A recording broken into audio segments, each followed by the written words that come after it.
अस्तगफिरुल्लाह, ये क्या हो गया? या इलाही रहम, कयामत नजदीक आ गई है। जन्नतुल बकी में ये क्या हो गया?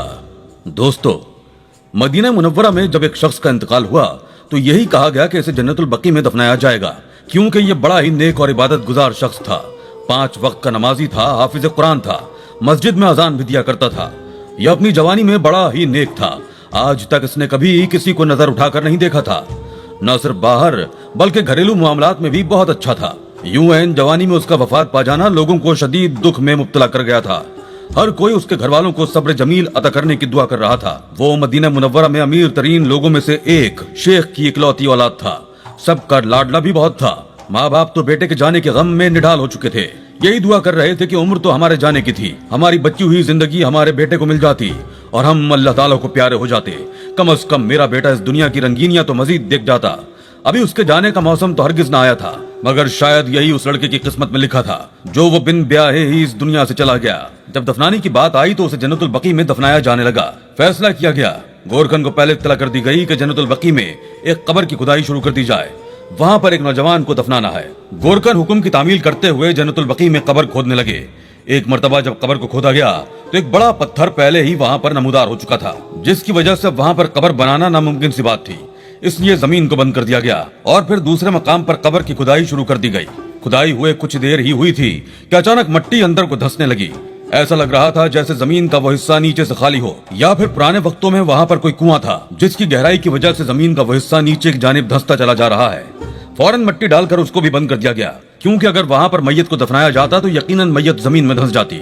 इन 2 कब्रों को बंद करने के बाद तीसरी मर्तबा फिर कब्र खोदी गई, मगर इस मर्तबा भी कब्र की खुदाई के दौरान अचानक जमीन से बहुत ज्यादा कीड़े मकोड़े निकलकर बाहर आने लगे। वो कीड़े इस कदर अजीब शक्लो सूरत के थे कि देखकर लगता कि वो जहरीले होंगे। एक गोरकन के हाथ पर वो कीड़ा काट भी चुका था। कीड़े का काटना था कि हाथ बिल्कुल नीला पड़ने लगा। वो गोरकन तो फौरन अस्पताल पहुंचा था, जबकि दूसरे गोरकन ने कब्र की खुदाई के लिए एक और शख्स को बुलवा लिया ताकि कब्र का काम जल्द अज जल्द पूरा हो सके। जैसे तैसे करके चौथी मर्तबा कब्र को खोद दिया गया। वहीं जब उस नौजवान शख्स की मैयत को उठाया जाने लगा तो मैयत हद से ज्यादा ही भारी थी। ताबूत तो जैसे उठाया ही नहीं जा रहा था। कई लोगों के तो पसीने छूट चुके थे। हर एक की जबान पर कलमा शहादत था। सब ने बड़ी हिम्मत जमा करके एक साथ मैयत को उठाया। फिर भी उनके चेहरों से वाज़ेह था कि मैयत कुछ ज्यादा ही भारी हो चुकी है। सबको कहा गया कि वो कलमा शहादत बुलंद से बुलंद आवाज में पढ़ें। ये बात उनके लिए हैरान कुन थी। जिस नौजवान के बारे में कहा जा रहा था कि ये नौजवान बड़ा ही नेक था, इसने आज तक कोई गुनाह नहीं किया था, हर एक के साथ नेकी ही की थी, गरीबों की मदद की थी, फिर इसकी मैयत इस कदर भारी क्यों हो चुकी है? ऐसा लगता था जैसे इसमें कोई इंसानी वजूद नहीं बल्कि पत्थर भर दिए गए हों। जन्नतुल बकी में इस जनाजे को लाया गया था। जैसे ही कब्र में इस शख्स की मैयत को उतारा जाने लगा कि अचानक वहां पर जमीन एक पल को लर्जी थी। जमीन का लरजना था कि एक पल को लोग रुक गए। हर कोई इस्तिग़फ़ार और अल्लाह अकबर की सदा बुलंद करने लगा। कहने लगा कि रुको, ज़लज़ला आ रहा है, फिलहाल मैयत को दफनाना रोक दो। 10 मिनट तक इंतजार किया गया। जब लगा कि अब जमीन वापस अपनी हालत में आ चुकी है तो दोबारा उस जनाजे को जैसे ही जमीन में उतारा गया और उस शख्स के लवाहिकीन कब्र से बाहर निकलकर खड़े हुए कि अचानक कब्र की मिट्टी एक जानिब से सिसकने लगी। ऐसा लग रहा था जैसे मिट्टी अंदर को धंसती चली जा रही हो। ये देखकर उस शख्स के रिश्तेदार गोरकन को घूर कर देखने लगे।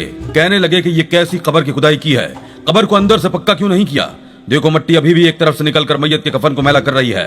अभी वो यही बातें कर रहे थे कि अचानक एक बहुत बड़ा सांप कब्र की एक जानिब से निकलकर बाहर आ गया। वो सांप बहुत मोटा और लंबा था। इतने मोटे और लंबे सांप को देखकर हर कोई खौफजदा हो चुका था। उस शख्स के रिश्तेदार गोरकन को इशारा करने लगे कि फौरन मैयत को कब्र से बाहर निकाला जाए। ये सांप कहां से निकल आया है? दोस्तों, गोरकन भी घबरा चुके थे। उन्होंने तो हाथ खड़े कर दिए कि हमें अपनी जान प्यारी है, इतना बड़ा सांप है, जहरीला है, न जाने ये कहां से निकल आया है। अगर हम मजीद आगे गए तो हमारी जानों को खतरा हो सकता है। हर कोई सरगोशी कर रहा था और वो सांप देखते ही देखते इस मैयत को अपनी लपेट में ले चुका था। सिर्फ इतना ही नहीं, उसने एक पल में उस शख्स को मुकम्मल जकड़कर कब्र से बाहर फेंक दिया। कफन के बंद खुल चुके थे। वो शख्स बाहर गिर चुका था। हर कोई दूर हटकर खड़ा था। फौरन सिक्योरिटी इंचार्ज को बुलवाया गया, जिनके पास फायर गन्स भी मौजूद थी। फायर करके उस सांप को भगाने की कोशिश की जा रही थी। उस लड़के के रिश्तेदार तो कब के वहां से भाग चुके थे। हर एक को अपनी जान की फिक्र थी। वो सांप कितनी गोलियां लगने के बावजूद यूं ही रेंगता हुआ उस मैयत की जानिब आ रहा था। पहले तो इसे सिर्फ एक इत्तेफाक ही समझा गया, क्योंकि हर कोई इस शख्स को बड़ा ही नेक और दीनदार समझ रहा था। मगर धीरे धीरे लोगों के जहन में ये बात आ चुकी थी कि हो ना हो इस शख्स ने यकीनन कोई ना कोई ऐसा गुनाह तो जरूर किया है जिसकी वजह से इस पर अल्लाह ताला की तरफ से ये अजाब नाजिल हुआ है। पहले तो 4 मरतबा कब्र खोदी गई, मैयत कब्र में उतारी गई तो एक बहुत बड़ा सांप कब्र से निकलकर उसे बाहर फेंक चुका था। और अब जब उस सांप को गोलियां मारी जा रही थी तो उसे गोली भी नहीं लग रही थी। ये सांप तो आज तक सिर्फ बाहर ममालिक में ही पाया जाता था। ये समझ में नहीं आ रहा था कि इतना खौफनाक सांप जन्नतुल बकी में आया कैसे था। लोगों के तो होशो हवास गुम हो चुके थे।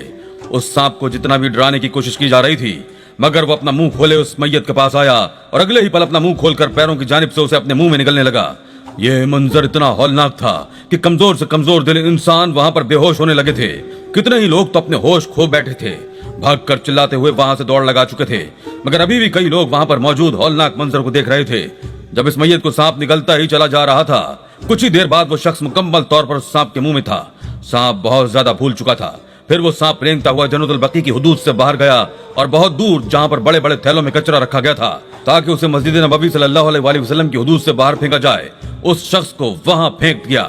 सारी मुलम्माकारी धरी की धरी रह गई थी। वो लोग जो इसे नेक और 5 वक्ता नमाजी समझ रहे थे, हाफिज़ कुरान समझ रहे थे, इस शख्स की तो ये हकीकत थी कि इसे कचरे पर एक सांप ने फेंक दिया था। इस शख्स को वहां उगलने के बाद वो सांप कितनी ही देर वहां पर मौजूद रहा, फन फैलाकर बैठा रहा।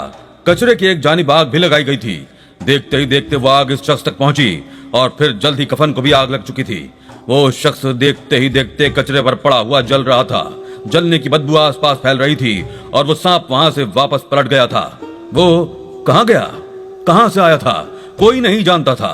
वो शख्स जलकर राख हो चुका था। ये बात तो एक राज ही रह गई कि आखिर उसके साथ ऐसा क्या हुआ। एक गिरोह ऐसा था जो इस शख्स की नेकनामी को मशहूर कर रहा था, जबकि वहीं एक गिरोह ऐसा भी था जो शख्स को गुनहगार कह रहा था कि यकीनन इसने कोई ऐसा गुनाह किया था जो अल्लाह ताला ने उसे ये सजा दी। दोस्तों, ये राज ज्यादा देर तक राज नहीं रह सका। कुछ ही अरसे बाद जो बात मंजर आम पर आई, उसने कई लोगों की आंखें खोल कर रख दी। ये बात मंजर आम पर एक खातून लाई थी जो कि अपना ज़हनी तवाजुन भी कुछ खो चुकी थी। कहने लगी कि मैं इस घर में मुलाजमा थी, यहाँ पर काम काज किया करती थी। हम तो नस्ल दर नस्ल इनके यहाँ मुलाजमत कर रहे थे। मेरी 10 साला बेटी थी जिसको मैं अपने साथ यहाँ पर काम करने के लिए लाया करती थी। एक रात मेरी बच्ची मेरे क्वार्टर में मेरे पास नहीं थी। मैं घबरा सी गई। आखिर आधी रात को मेरे पास उठकर कहाँ जा सकती थी। मैं उसको ढूंढते हुए जब इनके महल नुमा घर की जानिब आई तो मुझे घर के पिछले हिस्से से अपनी बच्ची की सिसकियों की आवाजें आ रही थी।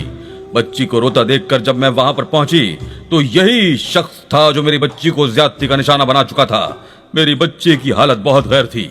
सिर्फ इतना ही नहीं, अगले ही पल जब इस शख्स ने मुझे देखा और मैं अपनी बच्ची को वहां से उठाने लगी और उसको ये धमकी दी कि मैं सबको तुम्हारी हकीकत बता दूंगी, तुमने मेरी बच्ची के साथ दरिंदगी की है, तो उसने मुझे धक्का दे दिया। वहीं पर मौजूद बिजली की तार उसने मेरी बच्ची के वजूद पर गिरा दी। मेरी बच्ची बिजली के झटकों से तड़प तड़प कर मर चुकी थी। उसके बाद मैं रोती चिल्लाती हर एक के दर को खटखटाती हुई ये कह रही हूँ कि मेरी बच्ची को इंसाफ दो, मगर वो तो नेकनामी की वजह से मशहूर था, कोई मेरी बात सुनने वाला नहीं था। मगर आज इतने सालों बाद देखो मेरे रब ने कैसा इंसाफ किया है। मेरी बच्ची का गुनहगार अपने अंजाम तक पहुंच चुका है, उसकी हकीकत भी सबके सामने आ चुकी है।